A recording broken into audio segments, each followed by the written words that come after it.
Alors, nous allons démarrer cette session. Bonjour à tous et bienvenue donc à notre webinaire de ce jour sur euh, l'impact de la crise sanitaire du Covid-19 sur le secteur financier africain. Mon nom est Guy Roger Menan et je suis le Knowledge Manager au sein du secrétariat du partenariat Making Finance Work for Africa. Vu la densité du contenu de ce jour, je me dépêche donc de parcourir avec vous le sommaire. Euh, Yves, le prochain slide. Donc, notre webinaire démarrera sur des informations relatives à son déroulement, suivi d'une présentation préparée par notre collègue Hugues Kamewe de Making Finance Work for Africa. Après ces informations, je vous présenterai les panélistes et qui chacun évoqueront les sujets en lien avec leur industrie, en particulier le marché des capitaux, le secteur bancaire et le financement des très petites et moyennes entreprises. À la suite de cette présentation, nous aurons une discussion qui prendra, je pense, un peu plus de la moitié du temps alloué à ce webinaire et une conclusion permettra donc de clore ce webinaire. Aujourd'hui, environ 140 participants se sont inscrits à ce webinaire et je vais me dépêcher donc de vous donner quelques informations utiles pour assurer un confort de participation. Ce webinaire ne devra pas excéder 1 heure, incluant donc la série des questions-réponses. Tous les micros sont par défaut temporairement désactivés et les questions peuvent être soumises durant les présentations via le chat ou le box Q&A. Certaines personnes, certains participants peuvent également contribuer live en cliquant sur l'icône Raise Hand. Et surtout, ces participants ne doivent pas omettre de mettre leur micro en sourdine juste après leur intervention. À la fin de ce webinaire, des diapositives présentées au cours de ce webinaire donc, seront partagées aux participants, ainsi qu'un enregistrement qui sera disponible pour téléchargement. Si vous rencontrez des difficultés au cours du webinaire, n'hésitez pas à nous faire parvenir vos questions. Nous avons une équipe qui est disponible pour vous assister. Enfin, n'oubliez pas de remplir le questionnaire qui s'affichera à la fin de la session, qui vous permettra donc d'évaluer un peu ce webinaire et d'y contribuer en quelque sorte. Voici rapidement présenter les informations nécessaires au déroulement de ce webinaire. Je vais rapidement également vous présenter Making Finance for Africa. Nous sommes une initiative du G8 lancée en 2007. C'est une plateforme donc pour l'harmonisation et la facilitation du développement du secteur financier en Afrique. Et le knowledge management, donc tout ce qui est partage de connaissances, est un pilier essentiel donc de nos activités. Nous regroupons au sein du secrétariat des partenaires au développement, le gouvernement africain, le secteur privé et les acteurs du secteur financier africain. Notre objectif, comme mentionné dans notre charte, est de contribuer à la réalisation du plein potentiel du secteur africain afin de stimuler le développement économique et de réduire la pauvreté en Afrique. 3 piliers stratégiques fondent un peu notre existence, l'inclusion financière, le financement à long terme et la stabilité et la gouvernance financière. Et c'est ce dernier thème qui nous réunit ici aujourd'hui sur ce webinaire.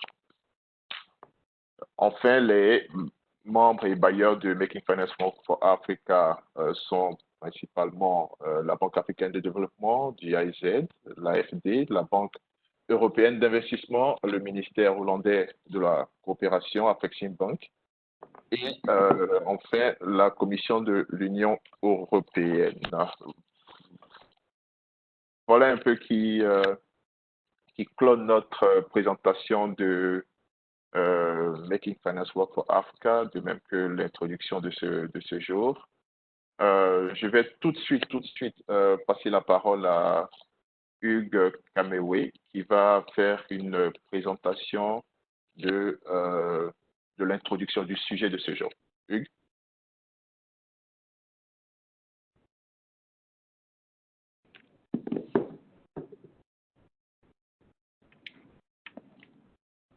OK. Allô? Oui, Hugues, nous t'entendons très bien. Ah, parfait. Merci, Guy. Oui, comme tu l'as si bien dit à l'introduction, le but de ma présentation, c'est effectivement de situer le contexte de ce webinaire, notamment comment on fait le lien en partant du COVID-19, qui est une pandémie aujourd'hui au niveau planétaire, comme nous pouvons voir avec les statistiques qui sont à l'écran, et le secteur financier de manière large. Dans la présentation, nous avons préparé, elle est beaucoup plus dense. Nous avons choisi un certain nombre de slides que nous allons partager avec vous ici. Donc, vous voyez, la pandémie, elle a commencé à la fin de l'année, notamment, et nous nous retrouvons aujourd'hui à un problème qui est planétaire, même si l'Afrique, avec les données que nous voyons, ne présente pas plus de 1% des cas, nous sommes autant affectés que les autres régions du monde quand on parle des aspects économiques, sinon pire que ça. Le prochain slide. Merci. Donc, comment on arrive à ce lien sur le plan économique entre une pandémie qui est en fait relève du secteur de la santé et aujourd'hui avec toutes les difficultés que on rencontre au niveau planétaire. Pourquoi? Parce qu'on vit dans un monde qui est de plus en plus, qui est très interconnecté. Et donc, cette pandémie et les mesures qui sont suivies ont entraîné une rupture dans les chaînes de valeur au niveau de la production, que ce soit dans les biens, aussi bien dans les biens que les services. Et donc, la rupture dans les chaînes de valeur que ça a entraîné impacte le volume des échanges au niveau international, le volume des échanges des biens, le marché des matières premières. Ça impacte aussi dans l'une des premières mesures qui a été prise arrêter le transport, c'est-à-dire que tous les déplacements par les compagnies aériennes, donc on a le secteur des transports qui est largement affecté, le revenu touristique, on a les aspects qui sont liés aux revenus fiscaux et ainsi bien que les flux étrangers avec le stress qu'on observe au niveau des marchés financiers notamment. Le prochain slide. Voilà. Donc, du coup, voilà un peu un certain lien qu'on peut retrouver. On a une urgence sanitaire au niveau international qui entraîne un impact sur les populations et l'économie. Et on se retrouve en fin de compte dans une sorte. Aujourd'hui, on parle de récession mondiale parce que nous sommes tout à fait optimistes, mais personne n'a une perspective assez claire de quand est-ce que tout cela va s'arrêter. Donc, du coup, on entend par exemple aujourd'hui le FMI et certains acteurs qui disent que peut-être le monde est en ce moment au bord d'une crise économique qui sera aussi importante que celle qu'on a vécue en 1929. Nous ne le souhaitons pas du tout, mais déjà ce qui apparaît assez clair, c'est que on observe qu'il y a un certain volume des retraits, c'est-à-dire des mouvements de capitaux sur les marchés qui sont les mouvements, les fonds sont retirés sur les marchés. En tout cas, nous avons identifié trois secteurs particuliers que nous allons utiliser pour illustrer la détresse qu'on retrouve au niveau international et qui, effectivement, est en train d'impacter l'économie. Les trois secteurs sont le secteur des transports, il y aura ensuite le secteur des marchés financiers et enfin le marché des matières premières. Au niveau des marchés le transport, nous avons voulu illustrer ce qui se passe sur le continent africain. Vous voyez, voilà trois grands pays, l'Éthiopie, l'Afrique du Sud, qui avaient avant été vraiment des hubs où il y avait assez de volume de transferts les liaisons aériennes. Aujourd'hui, l'Éthiopie se retrouve avec environ, en estimation, moins d'1 million de volume de transfert de 1,6 million de passagers, qui s'entraînent une perte de revenus de l'ordre de 3 milliards de dollars et des pertes d'emplois d'environ plus de 330 000 pertes d'emplois. Et au niveau du PIB, on est dans l'ordre de 1,2% du PIB éthiopien qui sera perdu juste parce que les liaisons aériennes sont interrompues. Au niveau du Kenya, nous avons plus de 2,5 millions de passagers pour un pays aussi touristique. les pertes de revenus, nous voyons à près plus d'un demi-million. Et nous, voilà, près d'1,5 du PIB. L'Afrique du Sud n'est pas épargnée, vous pouvez voir, mais je pense que tous les autres pays, ce slide est illustratif de ce qu'on observe dans un certain nombre de pays, mais de manière globale, c'est la situation qu'on a aujourd'hui avec les mesures qui ont été prises pour contenir l'évolution de la pandémie, notamment en interrompant les liaisons aériennes entre les pays. Prochain slide. Le prochain slide, il porte sur les aspects des matières, les indices sur les marchés financiers. Nous avons pris essentiellement les marchés financiers internationaux. Nous n'avons pas peut-être les courbes sur les marchés financiers africains, mais vous voyez déjà où se trouvent aujourd'hui les Dow Jones et les Nikkei et tous les grands indices qui ont perdu plus de 35%, environ 35%, 20 à 35% de leur valeur avant la crise. Ce que ça entraîne, par exemple, cette forte volatilité des marchés financiers s'accompagne aussi d'un certain déclin dans les flux des capitaux, notamment pour les investissements en portefeuille dans des pays comme les nôtres. Le FMI estimait au 23 mars de cette année que la crise avait entraîné le retrait d'environ 83 milliards de dollars de ressources financières des pays émergents. Voilà, on peut passer au prochain slide. Merci. Et qui lui porte sur l'aspect lié au marché des matières premières. Vous voyez, les marchés des matières, on parle davantage du pétrole qui a perdu plus de 50% de sa valeur avant le début de la crise, disons la fin de l'année, si on prend comme point de référence. Mais il en est de même, par exemple, pour les autres matières premières comme le cuivre, l'aluminium, le nickel, le zinc, dont les pays africains sont particulièrement les principaux des producteurs de ce type de matières premières. Donc, vous voyez, le pétrole, lui, il est passé, par exemple, de 67 $ le baril en fin décembre 2019 à moins de 30 $ le baril. On est même proche de 20 $. Bon, on a suivi ces jours qu'il y a eu un accord entre l'OPEP, la Russie et peut-être les États-Unis que ça pourrait inverser la courbe. Mais ça n'inversera surtout plus que si peut-être on arrive à contenir la pandémie et que les échanges internationaux reprennent, notamment les liaisons aériennes. Sinon, cet accord ne peut pas en soi et permettre de remonter les coûts du pétrole. Les pays africains, bien évidemment, vous pouvez comprendre, ils sont particulièrement affectés. Nous avons des pays très importants dans la production du pétrole. Donc, les défis sont assez importants pour nos pays. Donc, le prochain slide nous permettra de voir notamment les défis sur le plan budgétaire et fiscal. Voilà. Et le prochain slide, il porte donc sur l'impact du Covid et les challenges au niveau des finances publiques.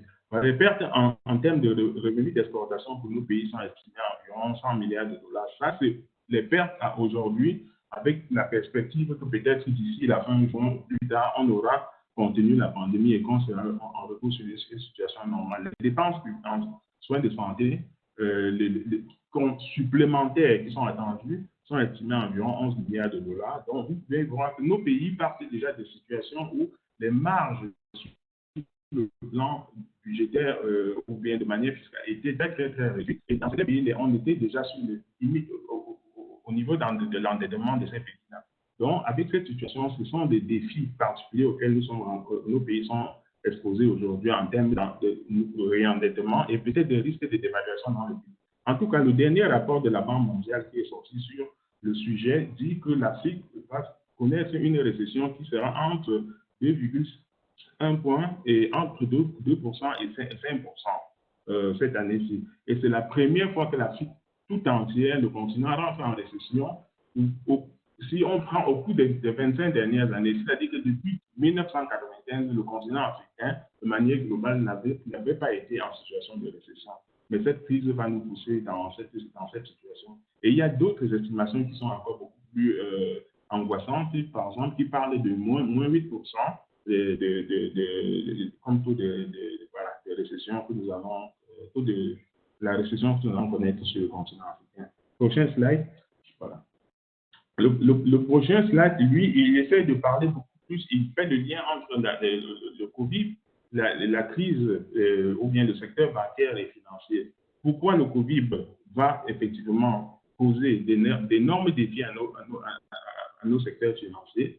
C'est principalement parce que on a beaucoup certains emprunteurs qui sont exposés sur le secteur extérieur ou bien sur les États qui auront naturellement un certain nombre de difficultés si on ne prend pas un certain nombre de mesures pour permettre aux États de remédier à cette situation. Pourquoi? Parce qu'il y a une réduction du volume du commerce international, des financements du commerce. Et on sait très bien que le trade finance, par exemple, est une activité qui a été considérée à low risk activity. Mais là, on est dans une situation où on se retrouve où les PME et même les grandes structures risquent de devenir défaillantes. Et donc, naturellement, on peut s'imaginer que cela va amener, par exemple, les banques internationales, les banques qui font toutes les opérations, les banques correspondantes, à peut-être limiter leur exposition sur le continent. Voilà, on a aussi le fait que les emprunteurs vont, en fait, on peut de manière globale attendre à ce qu'il y ait un accroissement des crédits non performants sur le continent africain. Il y aura un impact sur les ratios prudentiels, le respect des ratios prudentiels par nos pays de manière globale. Et puis, on peut s'attendre que le fait qu'il y ait une baisse drastique des flux de capitaux, ça va entraîner limiter les possibilités de mobilisation des ressources additionnelles pour les dépenses, des dépenses publiques et le secteur primaire. En tout cas, on est à la veille d'une situation où on se dit probablement on peut connaître encore une crise bancaire, des crises bancaires sur le continent africain qui nécessiteront peut-être des recapitalisations, des restructurations de nos banques. Bon, on n'en est pas là et peut-être le prochain slide va nous permettre de comprendre pourquoi. Le prochain slide, effectivement, il essaie de lister un certain nombre de mesures que nos pays ont essayé de prendre pour créer un environnement dans lequel le secteur financier peut fonctionner sans toutefois être sujet au risque. C'est un environnement accommodant. Qu'est-ce qu'on a fait? On s'est retrouvé, on a essayé de mettre des banques en initiative, de mettre davantage de liquidités à la disposition des banques ou bien de leur donner plus de marge en termes de refinancement. Les banques centrales sont en train de créer des cadres qui pourraient permettre, n'est-ce pas, de négocier avec les entreprises qui sont en difficulté pour permettre à ces entreprises, si elles ne sont pas peut-être capables de rembourser certains de leurs engagements, que nécessairement ça n'entraîne pas des positionnements au niveau des banques centrales et qui, on peut s'imaginer, ça réduirait les fonds propres et puis avec tout en cascade les impacts.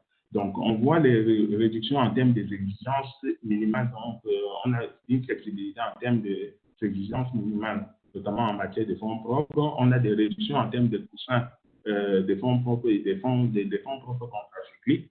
Certaines banques centrales ont pris ça passant de moins de 2% à peut-être 1%, voire à 0% pour permettre aux banques, n'est-ce pas, de ne pas avoir de soucis en termes de fonds propres immédiatement. On peut imaginer même que on observe, par exemple, au niveau des États, des prêts des États, il y a, par exemple, un allongement, par exemple, des échanges et de certaines souplesses en termes de remboursement des prêts qui ont été contractés par les États ou bien en sous forme de prêts ou bien de titres publics.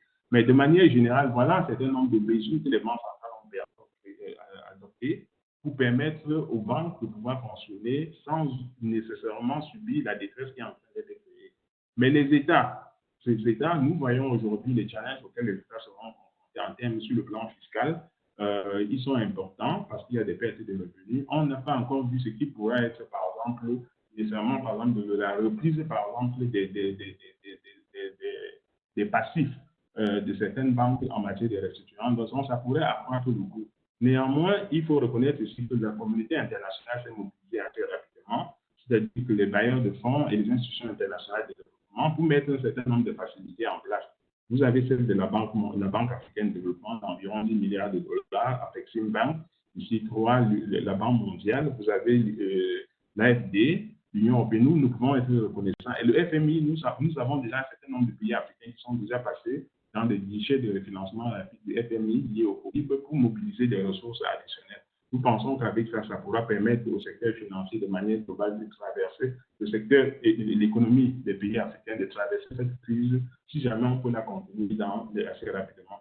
Je pense que je vais m'arrêter sur ce point. Il y a un webinaire qui va porter particulièrement sur les questions des institutions financières de développement et les réponses qu'ils ont apportées. Merci bien. Merci infiniment, Hugues, pour cette excellente mise en situation. Les efforts à faire sont importants et ces efforts-là ils sont également demandés de la part des acteurs du secteur financier africain. Et aujourd'hui, nous avons la chance d'avoir trois panélistes. Isabelle Lesegina, qui est senior vice-présidente à TCX Fund, qui gère des instruments de couverture des risques sur les marchés. Nous avons également Madame Kone Sarata, directrice générale du groupe UBA Côte d'Ivoire, et Monsieur Jean-Luc Conan, qui est le président, désolé pour l'omission, président directeur général du groupe Cofina. Donc, au cours des 20 prochaines minutes, les panélistes vont donc nous édifier sur ce qui se passe dans leur secteur, précisément les marchés financiers pour Isabelle, le secteur bancaire pour Sarata et effectivement le financement des PME-PMI pour Jean-Luc.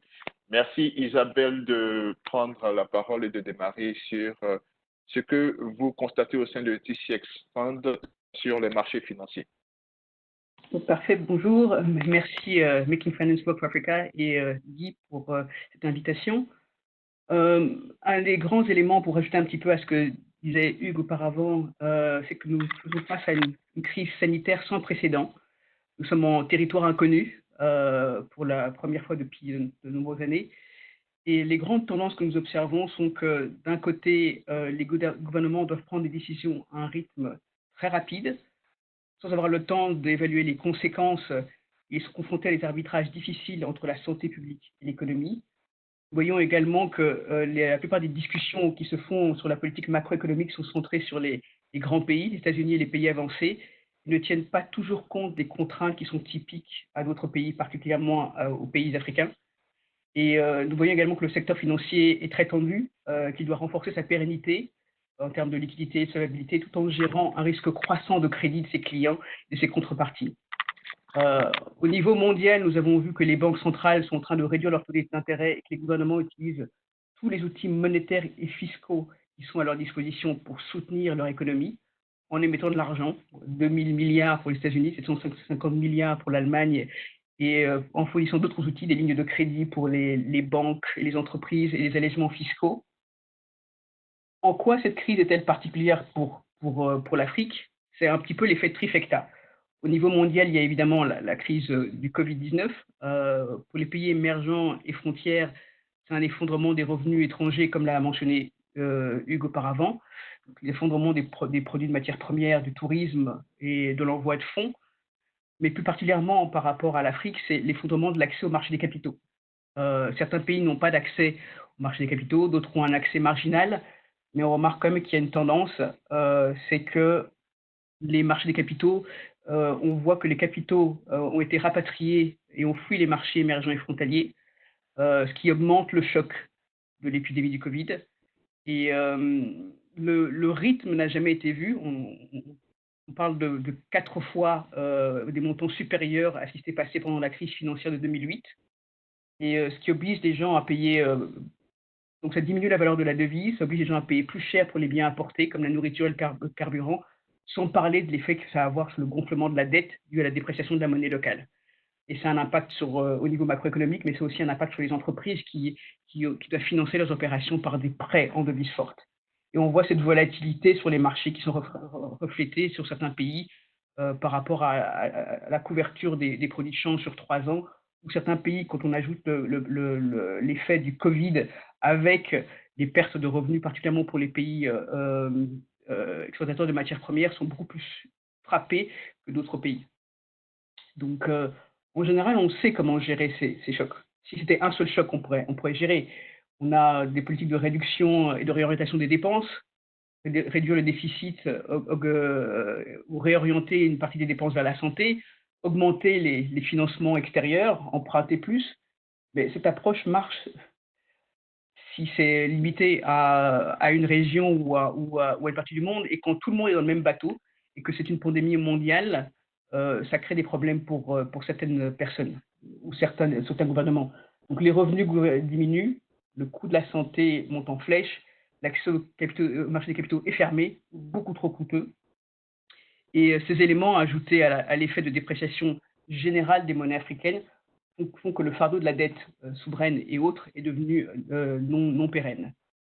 Donc les gouvernements doivent faire face à une crise sanitaire qui augmente la crise économique et qui est en plus augmentée exponentiellement par la perte de la devise, qui crée un élément non soutenable par rapport à une pression insoutenable sur les marchés. Et donc les effets macroéconomiques, on les voit se répercutent énormément sur l'économie réelle. Quels sont les impacts sur les services financiers? Le confinement a clairement un impact significatif sur l'économie. Elle augmente le risque de crédit, elle augmente le risque de liquidité des banques et de leurs clients. C'est assez évident. Ça a également provoqué une sortie des investissements étrangers. Donc, il y a moins de fonds disponibles pour justement contrecarrer certains de ces effets et ça crée certaines volatilités sur les marchés, on a pu voir. L'Afrique a besoin de financement de manière structurelle. Donc, ça veut dire que beaucoup d'investissements qui auraient dû être faits pour les infrastructures et d'autres vont être retardés au bénéfice de solutions d'urgence.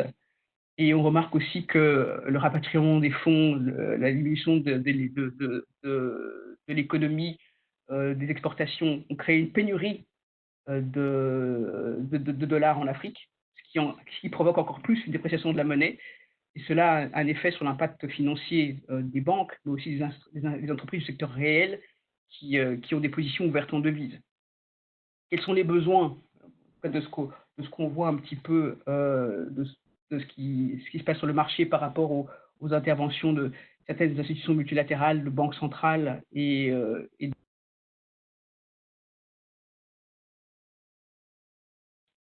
donc, qu'est-ce qu'on voit? Il faut d'abord que les banques centrales et les institutions multilatérales injectent des liquidités et des fonds pour atténuer le risque de liquidité et de crédit des institutions financières régionales et leur permettre de jouer leur rôle et de soutenir et de financer l'économie réelle pendant la crise.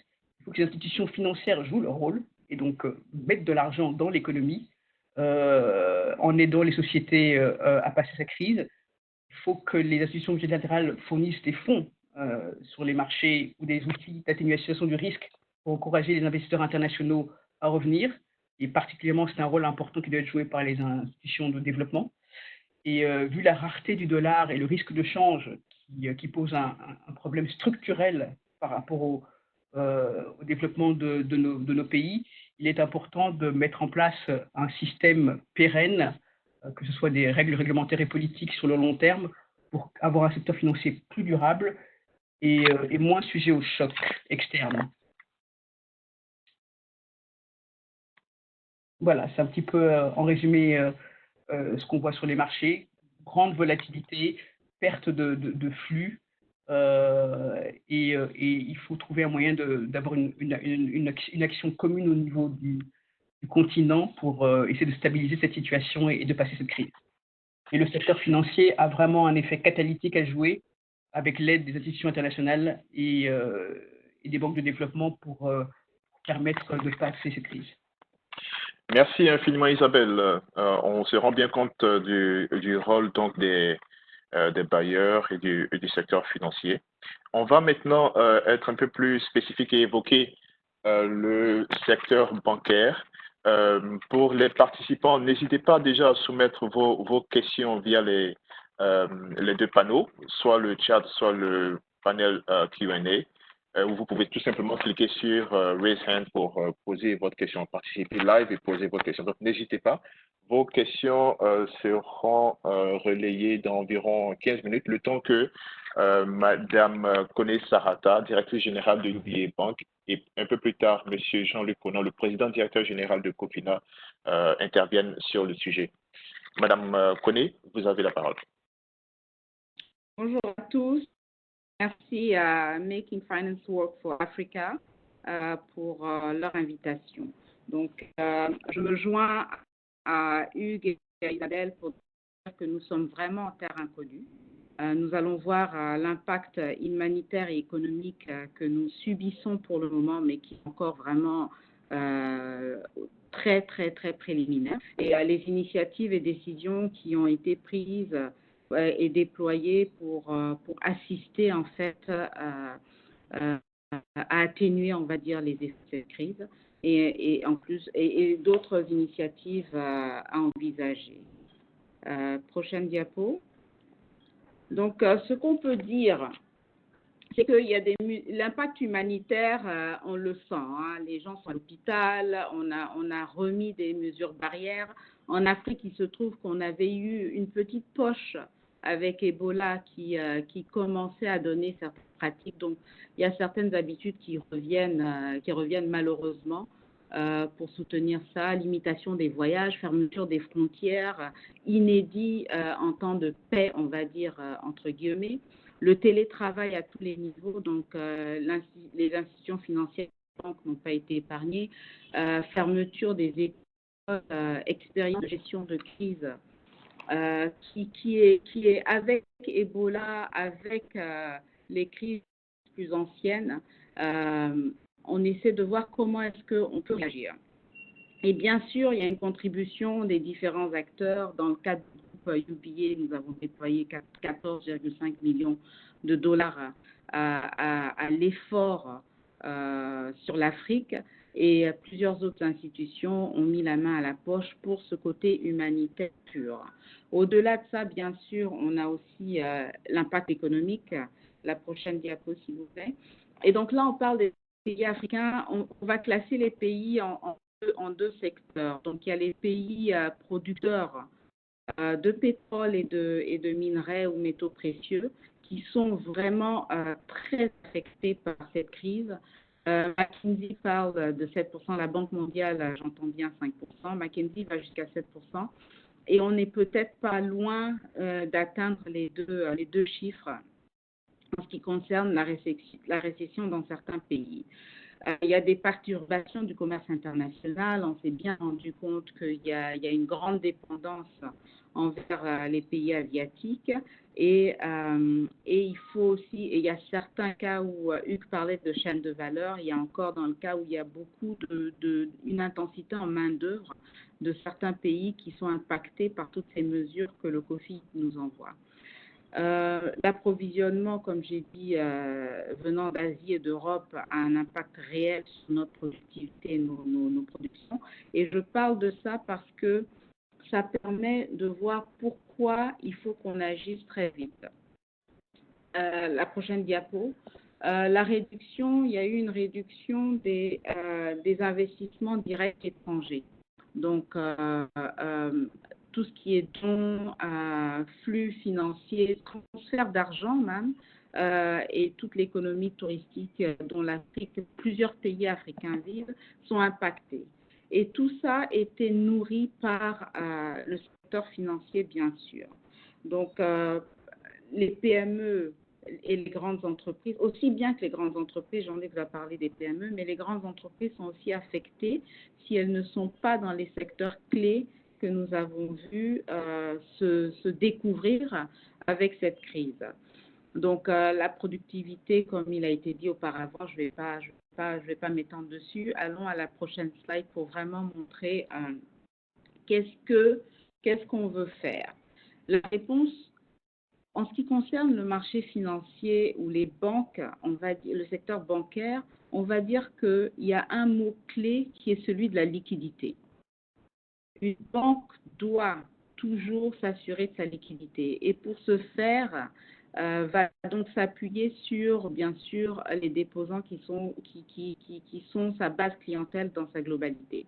Avec une crise comme celle-là, cette liquidité se fait de plus en plus rare. Il y a beaucoup plus de retraits que de dépôts, étant donné que l'activité va au ralenti, sinon complètement arrêtée dans certains pays.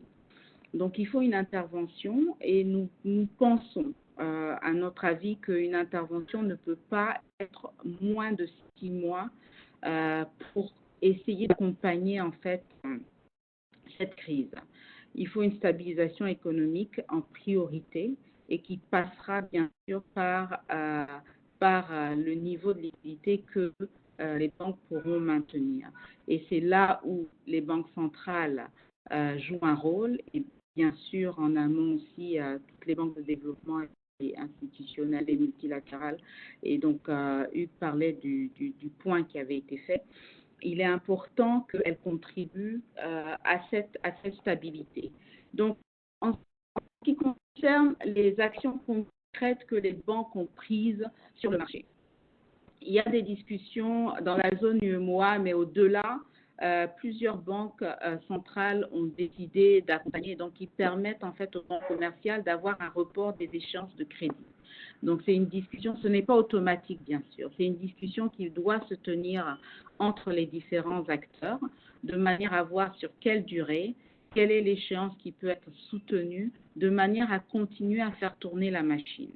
Il est très important dans cette optique-là que la discussion soit entamée de part et d'autre, soit le banquier qui voit les secteurs à risque et qui se rapproche de son client ou le client qui vient vers lui.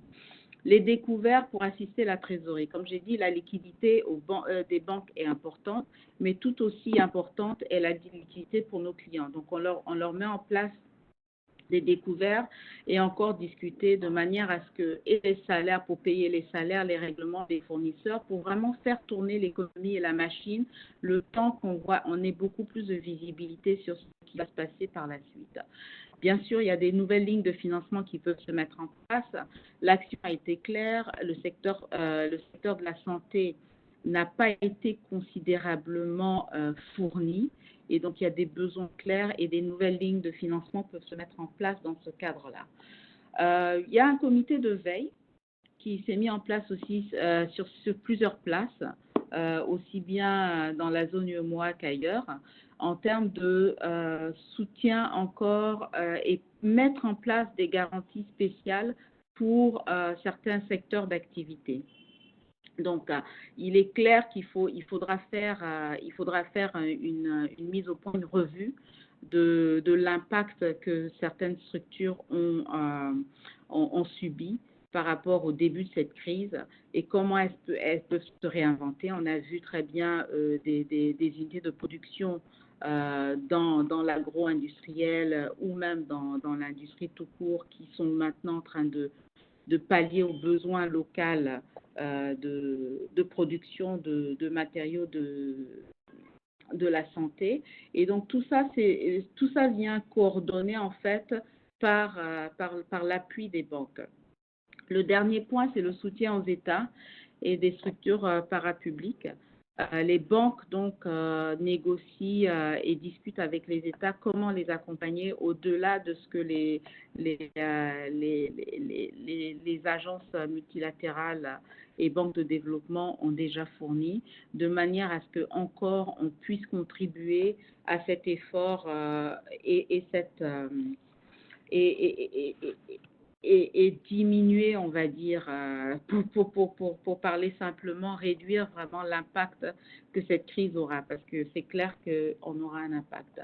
En termes d'initiatives additionnelles, donc vraiment, il faut une coordination régionale, en plus d'avoir une coordination globale. Donc, aussi bien Covid ne trie pas, comme on dit. Donc, les banques doivent faire face à plusieurs demandes et une diversité de requêtes. Elles doivent pouvoir aller à l'essentiel pour la résolution de cette crise. Et au-delà de ça, voir comment est-ce qu'elles vont impacter aussi les politiques dans les pays respectifs dans lesquels elles évoluent. Il faut une réponse africaine à la crise du Covid. Donc, ce que moi, banque locale, ferais pour l'Afrique est peut-être différent de ce qu'une banque en Amérique latine ou dans des pays développés, comme on dit, appliquerait parce que ce n'est pas du tout la même réalité. Mais l'objectif demeure le même, celui d'atténuer en fait l'impact négatif de la crise et la récession qui s'annonce. Donc, une mise en place des secteurs clés, la santé et la technologie. Donc, dans la banque, on a vu clairement, avec les mesures barrières prises, que le contact devient de moins en moins évident. Donc, quand je parle de la santé, c'est très clair. On a un besoin qui est à tous les niveaux du secteur de santé qui est en train d'être vu. Donc, nous avons des discussions au niveau panafricain dans tous les pays de présence de UBA, où nous parlons avec ces acteurs de la santé, et c'est pareil au niveau de la corporation bancaire. Mais au-delà de ça, la technologie. On est venu voir le télétravail. Nous avons le webinaire aujourd'hui et nous voyons à quel point c'est essentiel de se focaliser sur cette technologie-là et de financer donc de manière beaucoup plus intense ce développement technologique. On parle d'inclusion financière pour pouvoir justement faciliter que les personnes qui sont dans des zones reculées puissent aussi avoir accès à leur argent ou avoir accès à des financements. Ça ne passera que par un investissement dans la technologie. Donc, c'est un secteur qui va avoir une importance réelle dans le futur et nous allons certainement les accompagner dans un futur immédiat pour continuer à faciliter donc la banque à distance, l'inclusion financière. Et il faut savoir que l'inclusion financière ne peut pas se faire sans technologie. Et donc cet aspect de la technologie dans l'inclusion financière doit être de plus en plus réel et organiser en fait cette éducation financière et technologique pour pouvoir avoir une réussite totale. L'implication des banques de développement, bon, ça a été dit. Ce sur quoi je voudrais insister aussi, pour que les banques puissent réellement accompagner l'activité économique des pays, il faut qu'il y ait ce qu'on appelle le de-risking. Et donc, il faut pouvoir, comme Hugues l'a souligné tantôt, pouvoir cantonner tout ce qui sera créance douteuse dans un schéma qui permettrait pas qui empêcherait l'étouffement de ces banques-là ou même la faillite. Donc, il est important que les mécanismes se mettent en place, que les banques centrales, les banques de développement et les gouvernements mettent en place ce mécanisme-là pour pouvoir justement apporter soit des garanties partielles ou des mises à disposition à long terme à des taux préférentiels pour les banques aussi, qui permettront ensuite de pouvoir les prêter aux différents clients. Post-Covid, il faudra s'appuyer énormément, comme je le dis, sur les agences multilatérales pour le rachat du risque, de manière à assurer une bonne continuité. Les banques de développement également joueront leur rôle. Je laisserai Jean-Luc parler un peu plus du financement des PME, mais il pourra certainement être amélioré par les solutions de FinTech et les technologies. Donc, juste en résumé, j'aimerais revenir sur le fait que la liquidité est clé. Donc, pas de thésaurisation, beaucoup plus d'échanges qui se font. Et la banque donc discute avec ses clients de manière régulière et constante pour pouvoir réorganiser et restructurer les prêts ou même mettre en place de nouveaux financements. En plus de ça, la fiscalité qui est la réponse des États et des gouvernements vient aussi réduire un peu le fardeau que certains de nos clients ont et qui les empêche de pouvoir redémarrer certaines activités ou convertir celles qu'ils ont. Et enfin, le de-risking en termes de mécanismes de partage de risques, de manière à ce qu'on puisse avoir un effet multiplicateur sur l'impact que les banques peuvent avoir dans la résolution de cette crise économique suite à la crise humanitaire. Je vous remercie. Merci infiniment, Madame Koné, pour cette excellente et succincte présentation. La crise affecte donc la liquidité et la liquidité est effectivement un aspect majeur, hein, en plus, bien sûr, de la flexibilité réglementaire et institutionnelle. Et pour aborder la question relative au financement des PME qui contribuent massivement à nos économies africaines, nous avons le plaisir donc d'inviter M. Jean-Luc Conan, qui est le président directeur général de COFINA, qui va s'exprimer également sur l'impact de cette pandémie sur le financement des très petites et moyennes entreprises africaines. M. Conan. Merci à vous et bonjour à tous. Merci déjà à Sarata et Isabelle, donc qui avaient déjà brossé le tableau. Alors moi, je vais essayer d'insister, de m'attarder sur les points qui concernent plus à un niveau plus micro. Je pense que beaucoup de points ont été abordés à un niveau macro. Je vais essayer de parler des PME et des acteurs aujourd'hui du secteur informel ou plus ou moins formel. Déjà, ce que je peux dire en observant dans les 9 pays de présence du groupe COFINA, ce qu'on peut voir et ce qu'on peut ressentir, c'est que la première chose qu'il faut réaliser, c'est qu'on parle de crise sanitaire et de crise économique. On est aussi au bord d'une crise sociale et je dirais même sécuritaire importante. Pourquoi? Parce que il faut bien qu'on garde à l'esprit que dans l'esprit du petit commerçant d'Adjamé, en Côte d'Ivoire, de Sandaga au Sénégal ou de Montbouet au Gabon, le Covid pour lui, il gagne ses fonds au quotidien dans la rue. Donc le Covid pour lui est une maladie importée par ceux qui voyagent, par les riches, par les plus nantis, et dont eux sont en train de payer le plus lourd tribut. Et donc, si on n'arrive pas à adresser ça de manière suffisamment claire, concrète et rapide, on va avoir affaire à un risque social relativement important. Et donc, c'est à ça qu'on doit s'atteler prioritairement. Dans le déroulé un petit peu des 5 étapes, je dirais, il y a les 3 premières qui, pour moi, sont immédiates. Et ensuite, les autres, ou la 5e, les mesures à prendre viendront un petit peu compléter le dispositif, les mesures futures. Mais je dirais sur place, qu'est-ce que nous, en tout cas, on a constaté, en tout cas, quelle était la démarche qui a été faite à notre niveau.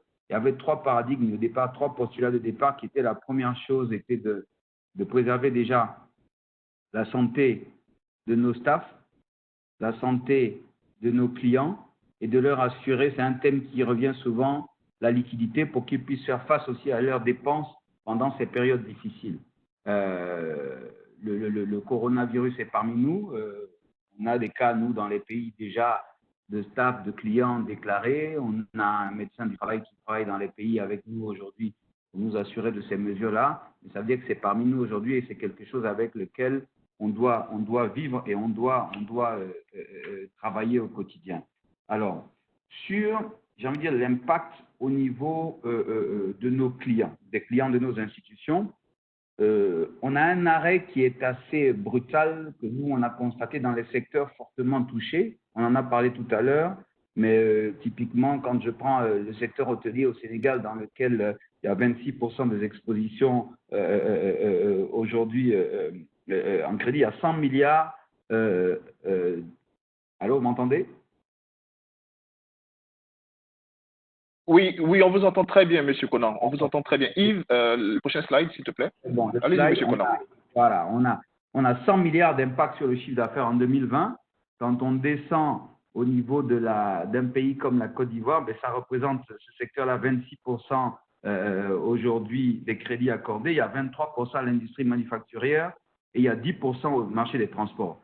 Ces 3 secteurs-là, qui sont les secteurs qui figurent parmi les secteurs les plus impactés, ça représente 60% aujourd'hui des financements accordés. Donc, vous voyez tout de suite qu'il y a un pan non négligeable aujourd'hui de l'activité économique qui est directement impacté. Là, on parle des secteurs pour lesquels on n'a pas un ralentissement, on a un quasi-arrêt parce que de toutes les façons, tous les hôteliers ici sont fermés, donc on n'a même plus d'activité dans le secteur hôtelier et c'est à peu près la même chose partout. Donc là, on a un arrêt qui est clair, qui est brutal avec les conséquences sociales que cela peut comporter. Donc, quand on atteint le 2e volet de nos acteurs, qui sont ceux dont l'activité est réduite due à l'environnement global, on a là une réduction de l'activité, mais c'est quelque chose qui est moins dramatique que les précédents acteurs cités.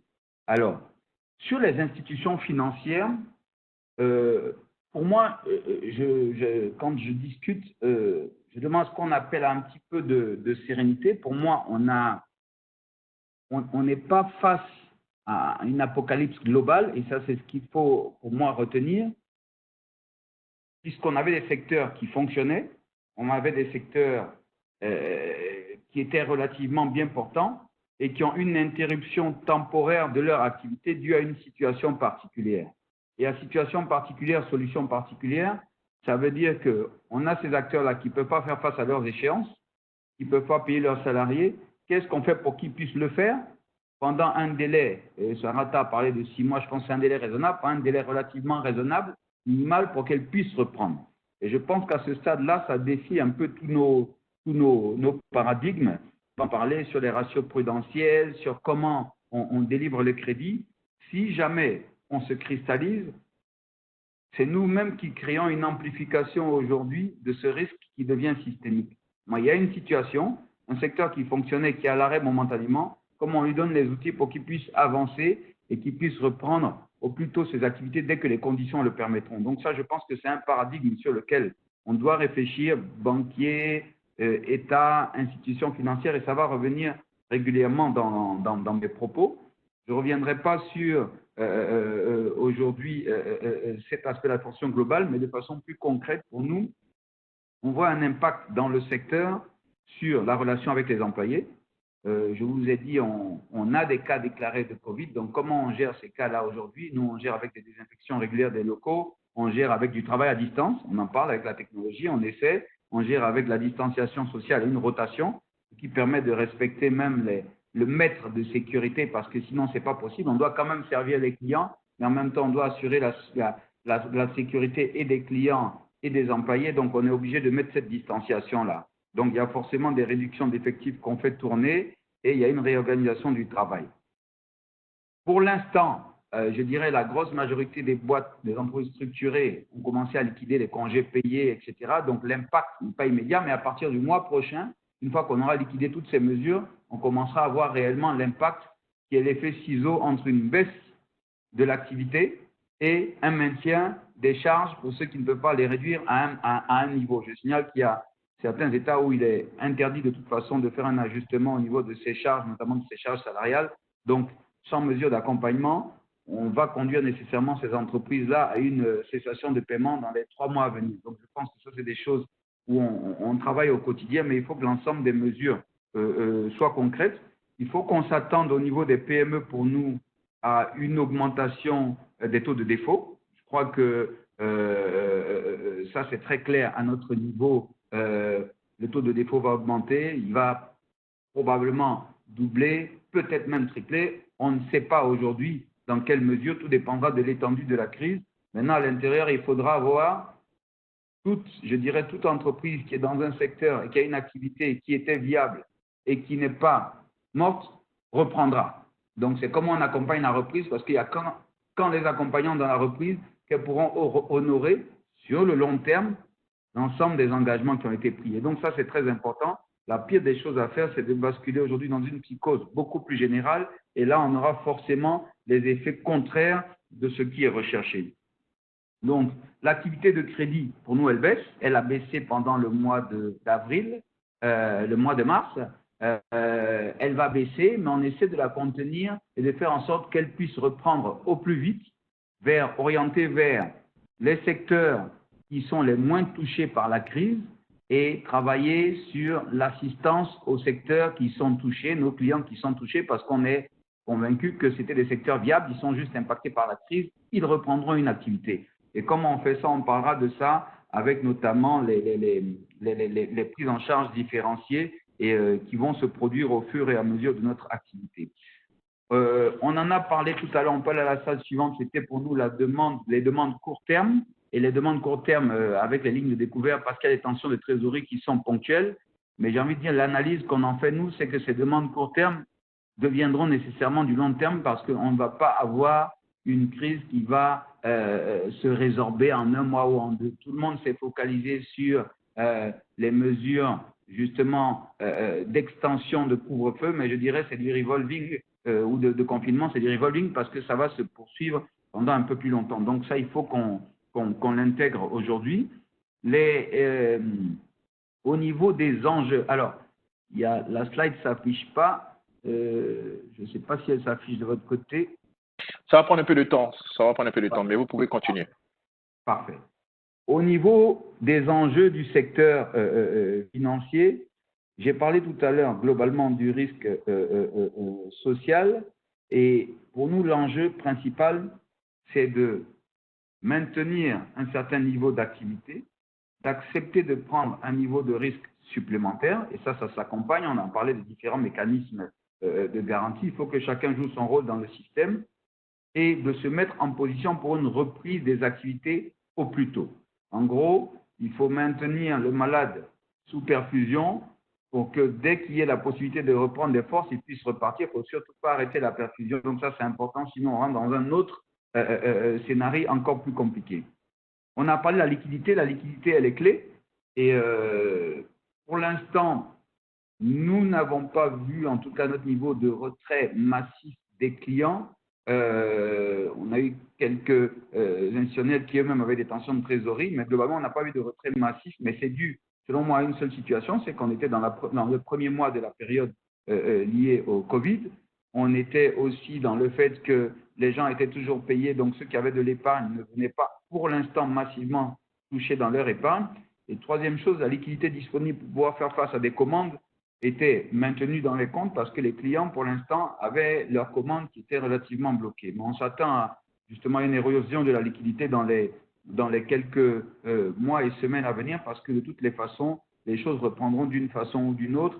Ceux qui n'ont pas pu avoir de revenus viendront toucher leur épargne et ceux qui avaient conservé de la liquidité pour procéder à des achats les orienteront vers des achats pour pouvoir continuer leur activité. Donc ça, on le verra. La liquidité est clé parce que n'oubliez pas que dans certains pays, on a un confinement, à l'exception des secteurs jugés prioritaires comme les hôpitaux, les banques, etc. Donc, qu'est-ce que ça veut dire? Ça veut dire globalement que vous ne pouvez pas aller recouvrer vos fonds qui sont chez les clients. Par contre, vous devez servir les clients qui ont des dépôts chez vous. Donc, fatalement, vous avez un risque de liquidité qui se met en place aujourd'hui, puisque la liquidité des banques ou des institutions n'est pas détenue dans un coffre à l'intérieur, elle est chez les clients qui remboursent et avec lesquels on fait face à nos échéances. Donc, ça, de ce côté-là, en général, on fait appel aux différents partenaires avec des lignes de refinancement qui jouent pour beaucoup, jouent leur rôle. Et je pense qu'ils doivent continuer à jouer leur rôle. Juste qu'on doit avoir ça à l'esprit, qu'on est dans une période qui va être un peu particulière. Donc, le maintien de la liquidité est clé.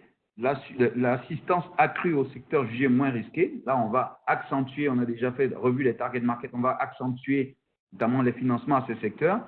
Et important, une assistance quand même continue, même si elle est mesurée aux secteurs qui sont sinistrés, parce que de toutes les façons, ils devront reprendre à un moment donné et ils sont déjà les clients des institutions.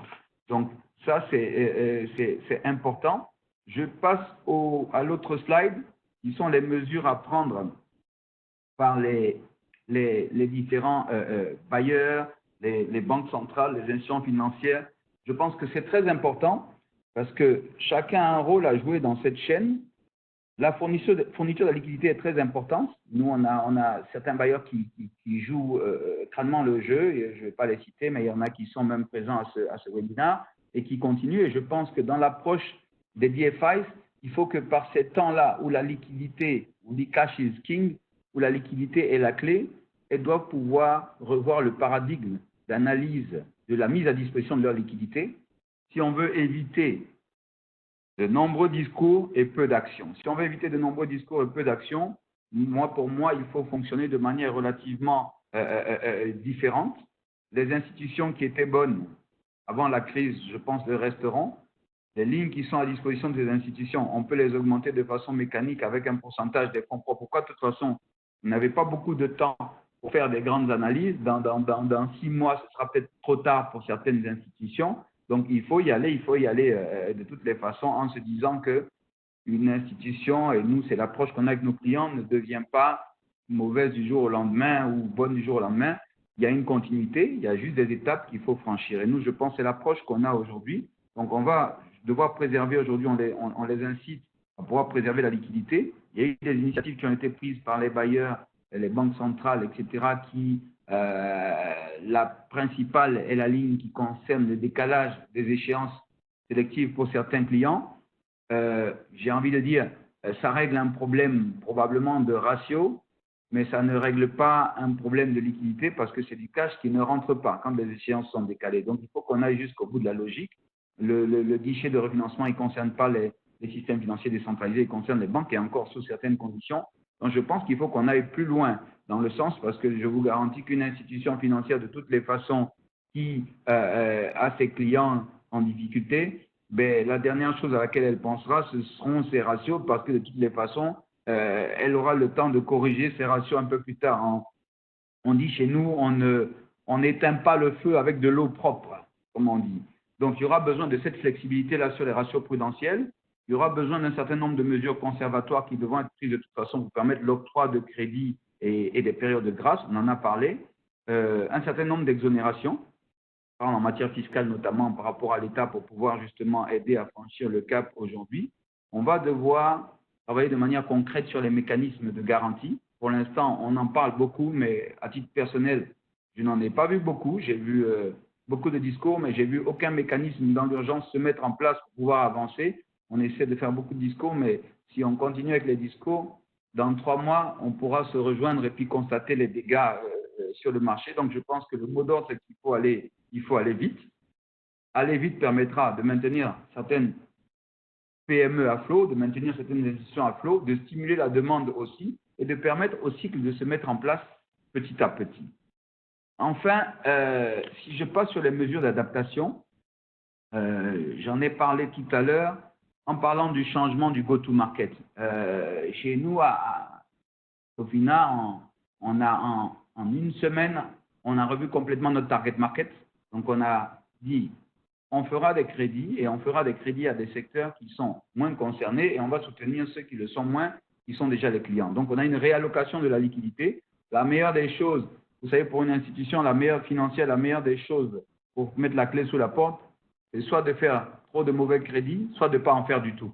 Dans les deux cas, vous mettrez la clé sur la porte. Donc, le but, c'est d'en faire. On va continuer à soutenir les clients. C'est ça aussi notre vocation.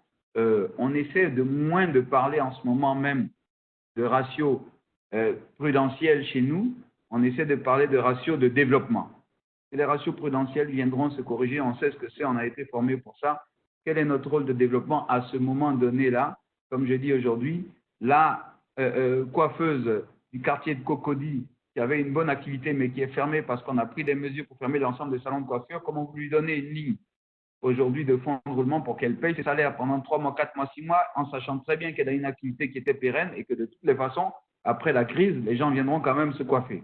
Donc voilà de manière concrète le genre de mesures qu'on arrive à prendre, introduire de la flexibilité aujourd'hui. On a déjà mis en place un certain nombre d'outils digitaux qu'on essaie d'accentuer, de réactiver les codes de nos clients qui n'utilisaient pas les moyens digitaux pour pouvoir tout ça réduire le risque sanitaire et fluidifier aujourd'hui la circulation des fonds. On essaie d'avoir une certaine rigueur dans la gestion surtout de la liquidité parce que c'est le ratio le plus important parce qu'il permet aux déposants de venir bénéficier de leur épargne en ces temps difficiles. Donc, on n'a pas le droit, par contre, de faire de compromis dessus. Le portefeuille, on le gère dans des proportions qui sont raisonnables et qui permettent de ne pas mettre en danger la pérennité des structures. Mais globalement, pour nous, il faut mettre l'accent sur la reprise rapide de l'activité. Il faut mettre l'accent aujourd'hui sur le soutien des activités aujourd'hui qui sont en difficulté, le renforcement de celles qui sont porteuses. Et dans ces conditions, penser aussi à l'après-Covid, parce que de toutes les façons, l'après-Covid, il y aura des mutations. Je pense que beaucoup de gens commencent à regarder aujourd'hui leur coefficient d'exploitation pour dire mais finalement, on n'a pas besoin d'autant de charges pour pouvoir travailler, on doit s'ajuster. On regarde aussi la digitalisation, on n'a pas besoin d'autant d'agences puisque nous, on ferme un certain nombre d'agences pour pouvoir maintenir justement un coefficient d'exploitation acceptable pour soutenir nos activités. Donc, ça veut dire que la digitalisation de nos process va s'imposer à nous. Un certain nombre d'activités qui ont débuté ou qui se sont développées par la crise vont être beaucoup plus pérennes. Les livraisons à domicile, les services traiteurs, enfin, on aura un certain nombre de choses qui vont changer. Donc, il faut se préparer à l'après-Covid et à l'accompagnement de ces mutations. Et mon mot de la fin, c'est de dire qu'il faut, pour combattre le Covid et pour réussir, il faut que l'ensemble de la chaîne de valeur soit cohérente. Il faut que les DFI jouent leur jeu, il faut que les gouvernements jouent leur jeu, il faut que les institutions primaires telles que les nôtres jouent leur jeu aussi. Parce que si jamais on décide d'aller un peu plus fort dans le secteur, mais que le DFI qui nous donne regarde les mêmes ratios et dit ben, vous avez dépassé telle ratio, on ne vous refinancera pas, on ne s'en sortira pas dans tous les cas de figure. Il faut qu'on comprenne que notre rôle aujourd'hui, on a un rôle de développement, on doit faire des profits, mais on a un rôle de développement aujourd'hui et c'est à ce moment-là qu'on devra le montrer. Voilà un petit peu mon mot de la fin. Merci infiniment à tous nos panélistes. Merci à M. Conan, merci à Mme Koné, merci également à Mme Lessedina. Nous allons démarrer tout de suite la série des questions-réponses. Nous avons reçu environ une vingtaine de questions, ce qui prouve véritablement l'intérêt du sujet. Je vais commencer donc avec une question pour, idéalement, Isabelle, Mme Lessedina, qui porte une question qui a été envoyée par... alors, il faut que je retrouve. Une question relative au... alors, une question qui est relative un peu à... qui a été posée par M. Graou. Pour lui, il semble que les solutions sont envisagées en considérant une évolution linéaire donc, de la pandémie. Les hypothèses disponibles indiquent que la situation peut se dégrader de façon exponentielle. Y a-t-il des réflexions en cas de worst case scénario? Madame Lessedina, si vous souhaitez apporter une réponse à cette question. Et par la suite, j'ai une question sur le secteur bancaire, le financement des très petites entreprises et des PME qui est adressée à celle à Madame Koné. Madame Lessedina? Oui, merci pour cette question. Je ne sais pas si tous les modèles qui ont été définis sont linéaires. Je pense que chaque organisme international ou entreprise privée ou université ou autre utilise ses propres modèles. Est-ce que tout le monde se prépare pour le pire scénario? J'ai vu, comme disait Mme Koné auparavant, j'ai vu l'étude de McKinsey qui montrait différents scénarios selon que la pandémie soit plus longue ou plus courte et que les mesures de confinement fonctionnent ou ne fonctionnent pas, etc., etc. Et on montrait tous qu'il y avait ils montraient qu'il y avait une variance au niveau de la perte de PIB entre 3 et 8%, avec une moyenne de 6%, je pense, à ce niveau-là. Donc, est-ce que les marchés se préparent pour le pire scénario? C'est difficile à dire. Je pense que les marchés fonctionnent de manière assez réactive par rapport aux informations qu'elles ont pour le moment. On voit qu'il y a un flux qui est ressorti et les marchés internationaux se focalisent beaucoup plus sur leur marché individuel. Est-ce qu'on verra si la situation est pire? Il se pourrait que les marchés aillent encore plus dans la négative s'il se trouve que les mesures prises par rapport au Covid ne sont pas coordonnées, comme on discutait auparavant, au niveau africain, que les mesures de confinement ne sont pas respectées, ou que, comme disait ce Conan, que cette crise crée des tensions sociales qui n'avaient pas été anticipées et que les marchés réagissent de manière plus négative. Et je dirais que si on part du principe que le marché a plus ou moins toujours raison, je dirais que sur base des données qui sont actuellement sur le marché anticipe sur base des informations qu'elle a. Nul ne peut prévoir le futur. Je ne veux pas dire qu'on est au plus bas. Ça peut être pire, mais pour l'instant, vu les données qu'on a, je pense que les marchés évalue plus ou moins la réalité telle qu'elle est pour le moment. Merci, Madame Lessedina. Nous allons poursuivre un peu, hein, puisque nous avons énormément de questions. Désolé si nous débordons un peu l'horaire de départ. Il est 12 minutes. Nous avons 12 minutes en plus. Nous allons certainement avoir encore un quart d'heure de questions-réponses. Donc, continuez de nous envoyer vos questions. Une question maintenant, cette fois-ci pour Madame Koné et Monsieur Conan, qui a trait cette fois-ci au financement des PME et du secteur agricole. Une question qui provient donc de M. Fandoran, qui dit qu'une des conséquences de cette crise est la réduction des investissements, non seulement en direction des produits agricoles, mais également d'autres. Qu'est-ce que les banques attendent donc des gouvernements africains en termes de politique de support? Et cette question rejoint aussi celle de Mme Riquet, Corinne, qui a posé une question relative au financement des campagnes agricoles. Qu'en est-il effectivement du financement des campagnes agricoles qui devrait intervenir à court terme? Ça, c'est cette question spécifiquement pour les banquiers.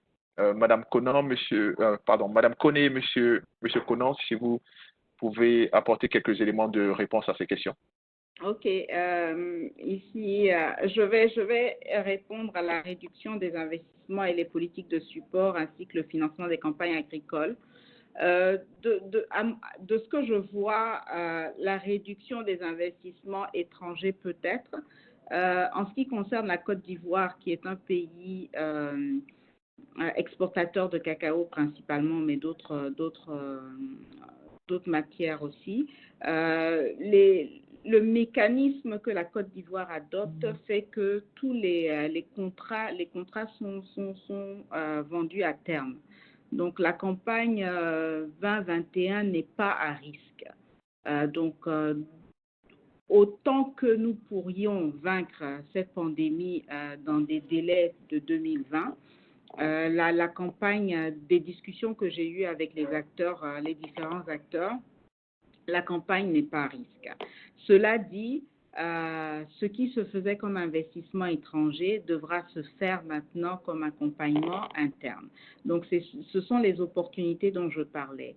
En ce qui concerne l'agriculture, l'autre aspect qui n'a peut-être pas été abordé plus tôt, mais qui est réel, c'est qu'il faut aussi s'assurer dans ce contexte de pandémie-là qu'on assure quand même l'alimentation des populations diverses. Et ça commence par les populations locales, mais bien sûr continentales. Donc, dans ce cadre-là, il y a des programmes clés sur l'agriculture qui seront mis en place et qui vont définitivement soutenir donc certains aspects de l'agriculture. Je ne rentrerai pas dans les détails, mais dépendamment, s'assurer en tout cas qu'il y ait une alimentation pour les populations et que les biens de consommation et d'exportation des pays différents vont être réajustés en fonction de la réponse que la pandémie aura d'ici 3, 6, voire 8 mois. Donc, c'est quelque chose qu'on observe bien sûr, mais dans un premier temps, la priorité sera sur l'alimentaire et l'alimentation des entités. Merci. Merci, Madame Koné. Monsieur Konan, si vous pouvez, si vous souhaitez réagir, bien sûr, sur la question. Et par ailleurs, allô? Oui, par ailleurs, il y a aussi une question additionnelle de Madame Riquet qui vous demande en fait, alors je vous lis sa question, vous mentionnez les lignes de refinancement de vos partenaires, vous accordent-ils des conditions plus favorables et flexibles? C'est une question additionnelle pour répondre un peu sur le sujet du financement de l'agriculture. D'accord. Alors, sur le financement de l'agriculture, alors pour rejoindre un peu ce que disait Sarata, je pense que je l'ai mentionné un petit peu dans mes propos précédents. J'ai dit, on a des délais, on a une gestion du temps. Pour moi, il faut acheter du temps aujourd'hui. L'exportateur aujourd'hui d'EVA, si l'usine de transformation qui doit accueillir les produits de notre cajou est fermée pour des raisons de risque de Covid, ça ne veut pas dire que la commande est annulée, ça veut juste dire qu'on a un décalage. Et pour moi, il faut savoir gérer le temps. Maintenant, il y aura forcément des conséquences dues au périssement de certains produits, mais globalement, si on arrive à contenir la crise dans un délai relativement raisonnable, il y aura une reprise comme on commence à l'observer un petit peu en Chine. Sur les produits agricoles, je dirais, à vocation domestique, nous, on travaille sur un programme intéressant aujourd'hui qui est le reconditionnement de la chaîne du vivrier pour faire en sorte que les produits qui n'arrivent plus ou n'arriveraient plus puissent être substitués par des produits locaux aujourd'hui. Ça veut dire que c'est toute une chaîne de valeur qui travaille sur l'achat, ça concerne généralement les produits à cycle court et notamment vivrier, l'achat de ces produits auprès de planteurs, le conditionnement et l'acheminement dans les supermarchés. On travaille avec une grande chaîne ici notamment pour faire en sorte que lorsque ça arrive, ça corresponde aux critères.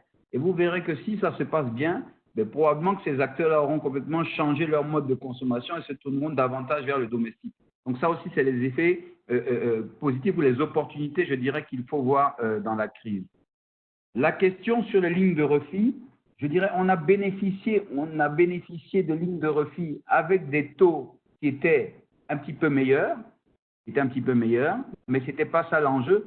L'enjeu, c'était, et pour les bailleurs qui nous ont accompagnés, c'était qu'ils comprennent aujourd'hui l'urgence de la situation, qu'ils comprennent l'urgence des risques de liquidité et qu'ils mettent de la flexibilité aujourd'hui dans ce qu'ils sont en train de faire, notamment par rapport au délai de grâce. Et là, on a eu de très bonnes surprises parce qu'on a eu des bailleurs qui ont été, des DFI qui ont été très pushy qui ont poussé aujourd'hui sur la mise à disposition de ces lignes, parce que justement, ça permet de se poser les bonnes questions. Quel est notre rôle réellement? Et c'est dans ces moments-là qu'on fait face à notre rôle. Donc, je pense que oui, ça a été une bonne chose.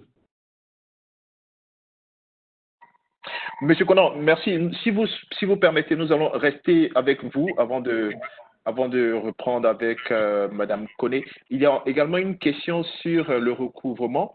Quelles sont vos recommandations pour gérer le recouvrement, en particulier dans le secteur de la microfinance? Ça, c'est une question de Othman Ouanan et qui précise bien sûr qu'au Maroc, par exemple, l'État prend 95% du risque de crédit pour des lignes de découvert bancaire d'urgence pour les très petites et moyennes entreprises, remboursables in fine à décembre 2020. Et aussi, si vous pouvez aussi rebondir sur la question du financement des startups, qui est une question qui a été posée une fois de plus par M. Fandouran. D'accord. Alors, premier point, le recouvrement. Alors, moi, j'ai été surpris, je faisais un tour d'agence. J'ai demandé naturellement aux employés, avec le confinement, comment vous faites? Et ils ont été très ingénieux, ils m'ont dit, on fait du télé-recouvrement. Je dis, ah bon? Qu'est-ce que c'est? Eh bien, on appelle, on échange, on estime, on dit aux gens, ne gardez pas votre argent par-dessous, vous payez des intérêts inutilement. Si vous en avez, venez rembourser de toutes les façons, vous aurez le moyen de repartir. Et ils arrivent à aller le faire même dans une agence plus proche, pas nécessairement dans l'agence siège, ou à travers ce que nous, on a développé, qui est l'agency banking, donc avec une distanciation, pas une relation directe avec l'agence. Donc ça fonctionne. Ça fonctionne relativement bien.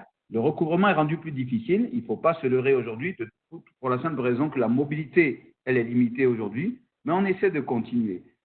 Sur la partie des startups, j'ai envie de dire, à ce moment précis-là aujourd'hui, au moins on est dans une situation d'urgence. On est en train de gérer les financements aux entreprises existantes qui sont en train, pour certaines, de rentrer dans des périodes de grandes difficultés.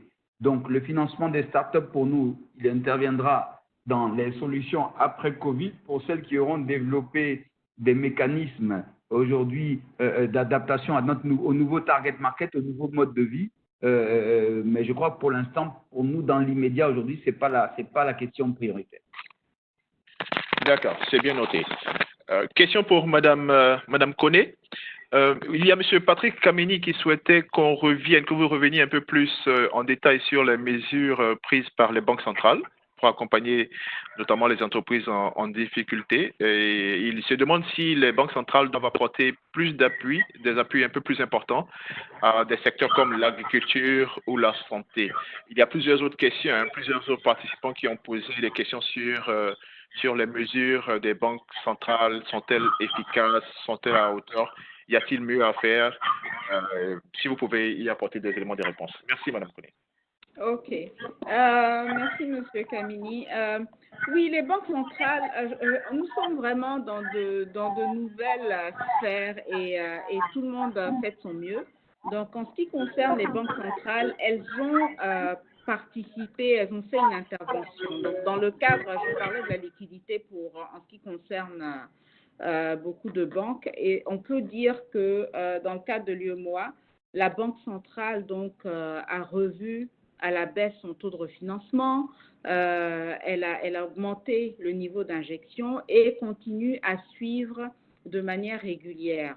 Il y a un bon rapport de la Banque mondiale qui est en anglais, en tout cas je l'ai reçu en anglais moi, qui parle justement des mesures qui ont été prises et mises en place par les banques centrales. Et quand je regarde, tout est autour de justement cet accompagnement-là, de manière à pouvoir assister les banques.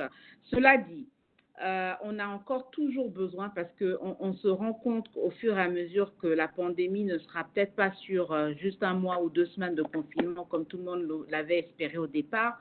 On voit un peu comment la Chine se comporte, et on doit se dire que les délais seront beaucoup plus longs. Donc, effectivement, des mesures de garantie, il y a des fonds de garantie qui sont mis en place par certaines banques centrales à travers l'Afrique, des mesures de taux de refinancement. L'accompagnement, M. Conan parlait des créances douteuses et comment est-ce qu'on le traite dans le bilan, et ainsi de suite. Tout ça permet en fait de pouvoir soutenir l'activité économique jusqu'à la fin de cette crise. Donc, effectivement, nous continuons et nous avons une discussion régulière avec les autorités de la Banque centrale pour justement faire face aux difficultés que nous voyons sur le terrain, des besoins de nos clients et comment les accompagner au mieux. Donc, cette discussion est permanente.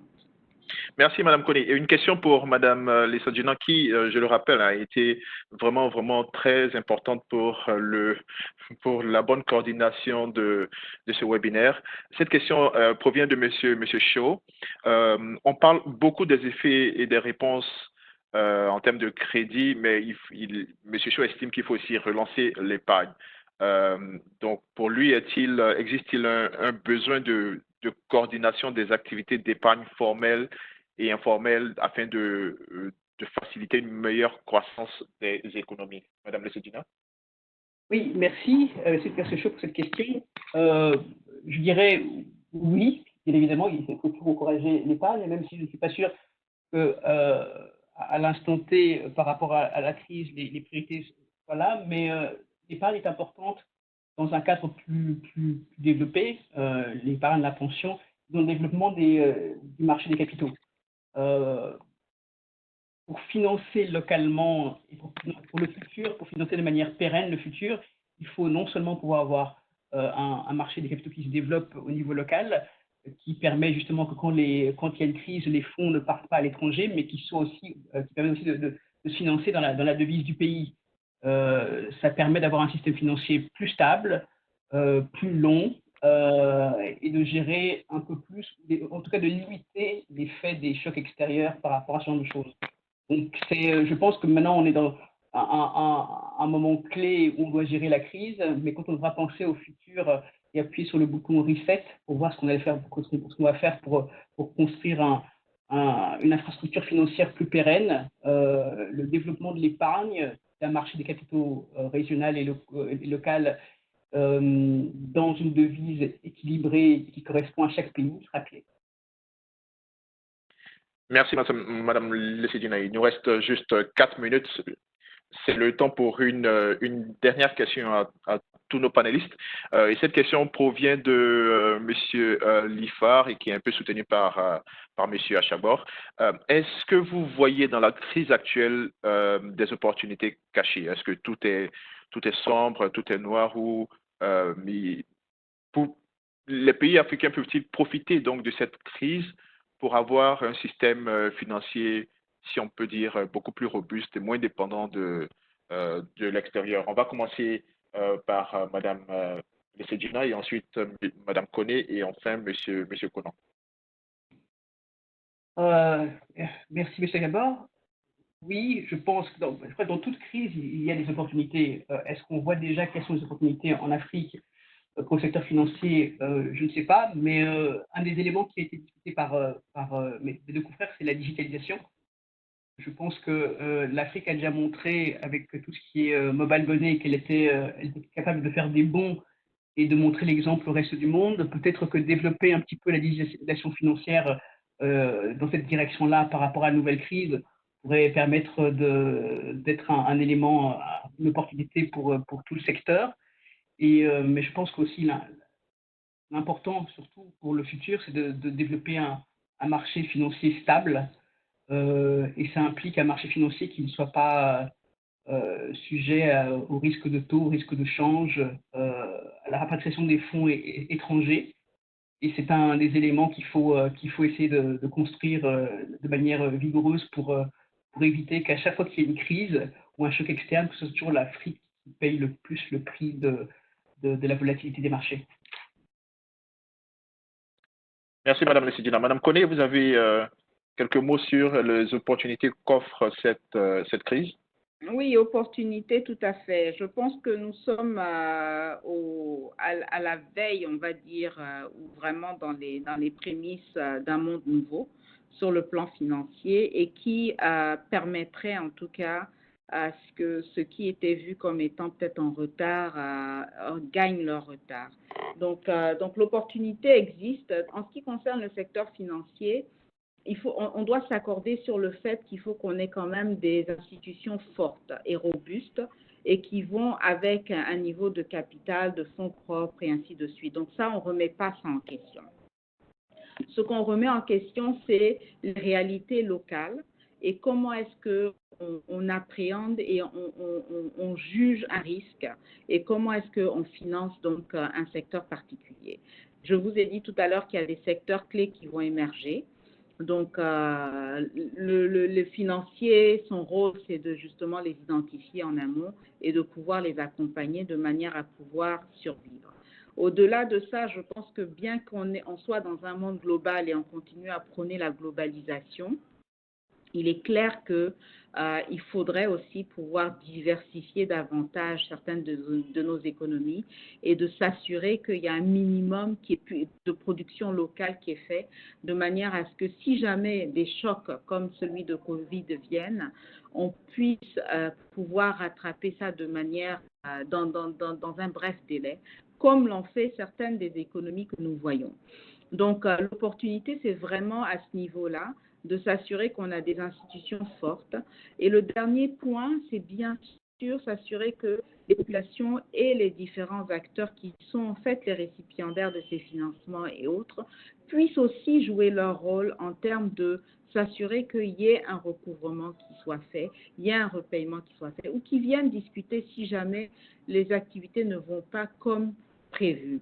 Mais on voit malheureusement souvent beaucoup d'acteurs disparaître et laisser les banques avec leurs créances sous la main parce que d'après eux, ils n'ont pas réussi leur activité tant soit peu. Donc, on est tous pour cette opportunité et je pense qu'on a déjà commencé à suivre certains sillons et on continuera sur cette vague-là, mais elle est là, elle est claire. Tout n'est pas que négatif dans le Covid, je vous l'accorde. Merci, Madame Koné. Monsieur Conan, une observation sur les opportunités qui peuvent survenir? Oui, merci. Alors, je pense qu'en premier lieu, pour nous, ça nous pousse à accélérer notre digitalisation. Et donc ça, je pense que c'est une opportunité formidable pour l'Afrique et pour toutes ces startups innovantes. On en parlait tout à l'heure. On voit aussi une opportunité dans le développement de la chaîne de valeur domestique, chaîne de valeur agricole, services domestiques, parce que quand les frontières sont fermées, il faut trouver des moyens pour pouvoir continuer à s'approvisionner et justement, ça va stimuler un peu notre demande intérieure. Donc ça, je vois une forte opportunité dedans pour le futur. Au niveau bancaire, on va, je pense, regarder un petit peu plus des financements à maturité plus longue parce qu'on était tous relativement averts à du long terme. Et lorsqu'on va restructurer nos crédits et qu'on va repasser à des financements plus longs et qu'ils se repéreront correctement, on dira finalement, écoutez, tout ça participe aujourd'hui à l'accroissement du cash flow de l'entreprise. Et enfin, on va aussi participer, il y a une forte opportunité dans le développement et la commercialisation de produits d'épargne. Parce que pour la première fois de l'existence de beaucoup d'entre nous, de beaucoup d'entreprises, de beaucoup de PME, les gens se sont posés pour la première fois la question de dire est-ce que je peux perdre mon boulot sans possibilité immédiate d'en retrouver? Et donc, on arrive à se dire ça sert à quoi l'épargne? J'aime dire que l'épargne, c'est ce qu'on met de côté avant de dépenser ou ce qu'on met de côté après avoir dépensé. Donc, tout ça va nous donner un changement dans nos habitudes, dans nos paradigmes et dans la façon dont le banquier aura sa relation avec son client et vice-versa. Et donc, après ça, je pense qu'on aura de belles opportunités devant nous. Merci, Monsieur Conan. Merci à tous nos participants. Désolé si nous n'avons pu épuiser toutes les questions. Nous avons reçu énormément de questions de quelques-uns des 140 participants qui ont contribué ou assisté au webinaire de ce jour. Vos questions seront transmises aux panélistes qui y répondront et nous vous renverrons les réponses. Merci également à nos panélistes. Merci à Madame Lessedjina. Merci à Monsieur Conan. Merci à Madame Koné. Ce webinaire donc qui porte principalement sur les impacts sera certainement suivi sur un autre sur les réponses des DFIs, donc des institutions de financement du développement que nous sommes en train de préparer. La date vous sera communiquée ultérieurement, mais c'est un point important donc de la réponse à la crise que nous devons discuter bien sûr avec non seulement les DFIs, mais aussi les différents acteurs. Il est clair que les recommandations, les idées maîtresses du webinaire de ce jour vont alimenter le webinaire prochain sur la réponse des DFIs. Voilà qui met un terme donc à notre webinaire de ce jour. Une fois le webinaire terminé, vous verrez un sondage s'afficher sur votre navigateur. Merci de bien vouloir nous donner vos opinions et commentaires. Merci encore une fois à l'équipe technique qui a contribué à rendre ce webinaire possible. Merci infiniment à Madame Lesegina qui a contribué à coordonner un peu la présence de ces éminents panélistes. Vous recevez également un courrier électronique dans les 48 heures avec bien évidemment un lien pour visionner l'enregistrement de ce webinaire. Au nom de Making Finance Work for Africa, merci de votre participation. Désolé pour le débordement. Nous avons pris 4 minutes, environ 34 minutes de plus, mais le sujet était très intéressant et nous avons eu aujourd'hui la chance d'avoir des panélistes d'excellente qualité. Portez-vous bien, restez en sécurité et puis à très bientôt. Au revoir.